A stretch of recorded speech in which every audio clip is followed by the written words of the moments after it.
Chloe here from Action on Plastic in Stroud. This video is aimed at people who are just starting out on their plastic-free journey and maybe looking for some tips on how to tackle the single-use plastic coming into their home. A lot of the ideas around plastic-free living can be grouped into sort of key themes. So I've had a look around my house and rustled up some bits and pieces so that I can show you and talk through some of those themes. So the first one really is just trying as far as possible to buy things loose. So for example, limes, they're often sold in these bits of plastic netting, and in an ideal world you would buy the loose equivalent. There is often a cost attached to this, so if you are able to sustain that extra cost but object to it, please pass on your feedback to supermarkets. The more of us do that, the better. That we object to there being an additional cost for the right to buy stuff loose. But outside the supermarkets, farmers markets and farm shops are a great place to buy a much wider range of fruit and veg loose. Next thing is, lots of things where you can buy them packaged differently, so not in plastic. So for example, I've got some dishwasher tablets here. These ones are from Sainsbury's. These are good because not only is the box cardboard, not plastic, but also the individual tabs are covered in a soluble gel, so there's no plastic at all, so that is good. Other things that you might choose to buy in different packaging, so here's a deodorant. This is in a cardboard tube rather than a plastic container, which is great. And really, loose shops, zero waste shops are your friend in this. So in Stroud we have Loose, the loose shop, where, as an example, you can buy spaghetti in paper, wrapped in a simple piece of paper rather than a plastic sleeve. So do investigate your local zero waste shop, because there'll be a huge quantity of stuff there that you can experiment with buying plastic free. Next thing is, there'll be a range of things around your house that you could maybe look at doing differently to avoid the plastic. So an example of that would be if you use shampoo, conditioner, that sort of thing in bottles, maybe consider a bar instead. This is a shampoo bar, but there are conditioner equivalents. And these things last for absolutely ages, and lots of people swear by them. Another idea is using up and then ceasing to buy cling film, and instead using these lovely things. This is a beeswax wrap. This one's actually from Beeswax Wraps UK, who are based down in Nailsworth, and they're one of our plastic-free champions. They come in all shapes and sizes, beeswax wraps, and they're a vegan equivalent. This is a great big one that I use for wrapping bread to keep it fresh, but they go right down to tiny little ones for wrapping up half a lemon that you've cut. They're brilliant for keeping leftovers. They're brilliant for keeping salad fresh, for keeping herbs, bread, you name it. There's all sorts of uses, and if you have a look at the Beeswax Wraps UK website, they have all sorts of tips and tricks for how to get the best out of your wraps. So next thing is refills, and this is quite an important way to cut down the plastic in your home.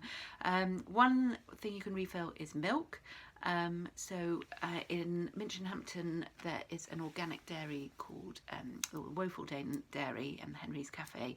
If you happen to be near there, you can refill buy loose milk there, take along your bottle or your jug or whatever it is you like to keep it in.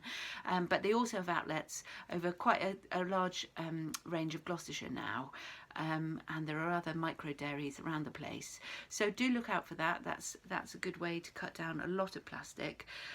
Other things you can refill: loads of household products. So for example, here's some sort of cleaning spray, hand soap, obviously important in these strange times, dishwasher fluids, and loads of bathroom stuff as well. So shampoo, conditioner, body wash, all that sort of stuff. Faith in Nature is one of the refill ranges. There's another company called Alternative. So check out your local refill stations. You can look online. I think Faith in Nature, they list all of their locations. Beeswax Wraps UK, on their website, they've got a good zero waste shop map, so that might be worth checking out too. One tip I would have is if you're not able to get to the refill shop often, it's quite a good idea to have 2 bottles on the go, and then you won't be stranded, run out. You can always give yourself a bit of time that way.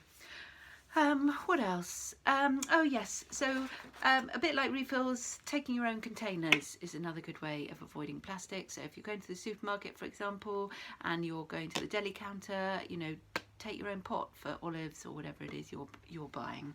And similarly, if you're going to the zero waste shop, they will have paper packaging, but better still to take your own jars and pots and whatever it is you like to store things in. What's next? Buying in bulk. So this is not something that's suitable for everyone because it obviously requires a bit of space and a bit of cash up front. It might be something though that you could do with friends and share the cost and the space. It's something I do with some dried goods. So this is some peas from a company called Hogby Dodds, who are UK organic growers of sort of dried pulses and things. And the reason I like buying this stuff in bulk is because there's less packaging generally, the bigger the quantity you buy, but also often if you buy in bulk, the packaging is, you can find packaging that isn't plastic, or worst case, if it is plastic, it tends to be recyclable plastic, you know, with carrier bags, unlike in the supermarket where almost always it's non-recyclable. So that's an option. Another thing you could try to eliminate some plastic is making your own. That might be cleaning products, it might be cosmetics, and it might be, you know, things that you like to eat. So for example, in my recycling, I'd eliminated a lot of stuff, but there's still, because my family gets through a lot of yogurt, there are a lot of plastic yogurt pots, and yes, they can be recycled, but you know, recycling comes with environmental costs of its own. So I wanted to see if I could get rid of them. I did a bit of research, and it turns out that, you know, yogurt is very cheap and very easy to make. So so I started making my own. So yeah, have a look into that. There's a really great website called the Zero Waste Chef, and she has loads of fantastic recipes for making your own all sorts of things, and it's quite fun once you get into it. Last thing really is, there may be some things where there just isn't an answer. So in my case, for example, it was biscuits. It's quite difficult to buy biscuits plastic free, I've discovered after much research. And you know, my family, like most people, we like the odd treat, and I do make them sometimes, but that's not always possible with our busy lives. But this is something where, you know, I've decided on this particular point for me to make a sacrifice and go without most of the time. And it may be that there are things for you where you just can't find a solution, and perhaps you decide that actually, you know, that's something that you're willing to forego. But that'll be something for you to decide, and you know, for you to have a look at when you've explored all the other things that I've just talked through. Anyway, good luck with your journey, and do get in touch if you'd like to talk about it, tell us your successes, give us your tips, and thanks very much for watching.